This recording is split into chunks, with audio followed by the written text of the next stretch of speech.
My volume button's broken. I can't turn it down. Hi, I'm Gwendolyn with iFixit, and today I'm going to show you how to replace the volume button in your iPhone 5. But as always, make sure to check out our step-by-step guide on iFixit.com when you do your repair.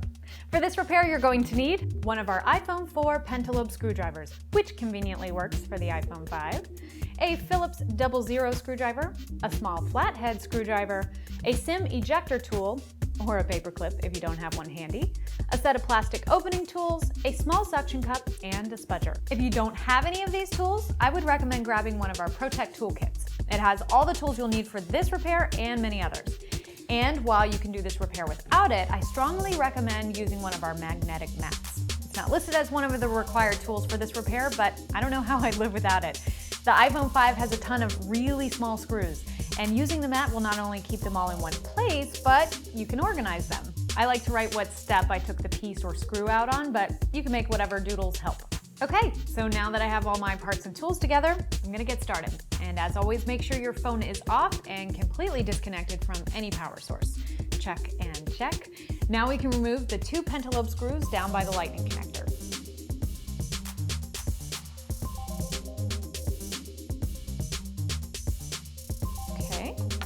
With those screws out, we're going to use our small suction cup to help us lift up the front panel.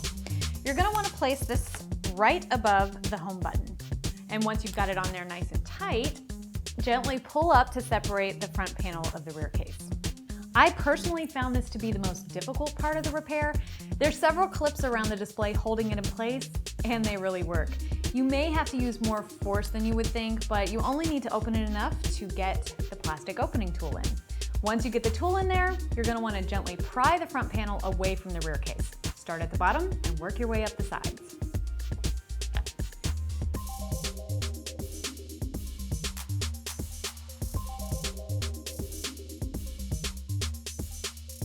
Now that the clips along the bottom and the sides of the phone are released, we can finally lift up the panel away from the rear case. But be careful, there are several cables that connect the display to the phone, and we don't want to damage those.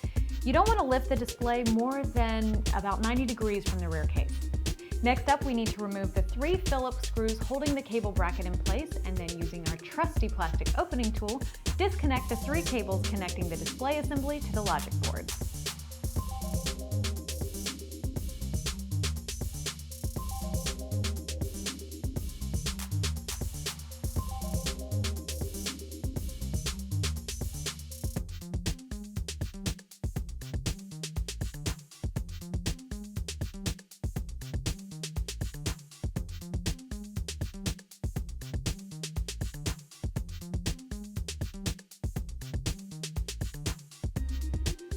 Now that the front panel assembly has been removed, we can work on getting the battery out. To start with, we're going to remove the battery connector bracket, which is held on by two Phillips screws. With that bracket off, we're going to gently pry the battery connector up and out of the socket. The battery is held in place by a good amount of adhesive.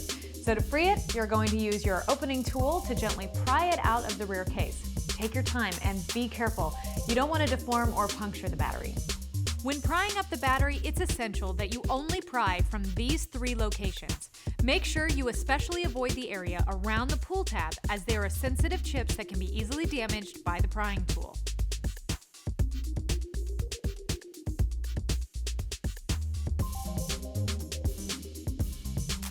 With the battery out, all potential power sources have been removed. So now we can get to work on getting those volume buttons out. First thing we're going to do is take out the three Phillips screws holding the vibrator in place.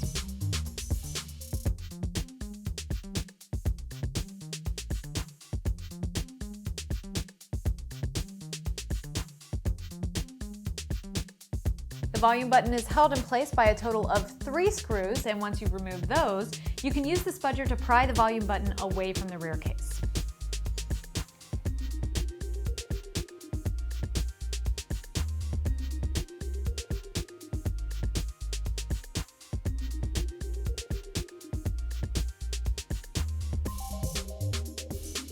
Now all I have to do is install my new volume button and work backwards on the step-by-step guide to reassemble my iPhone. A course, you can find all the parts and tools you need for this and many more repairs at ifixit.com.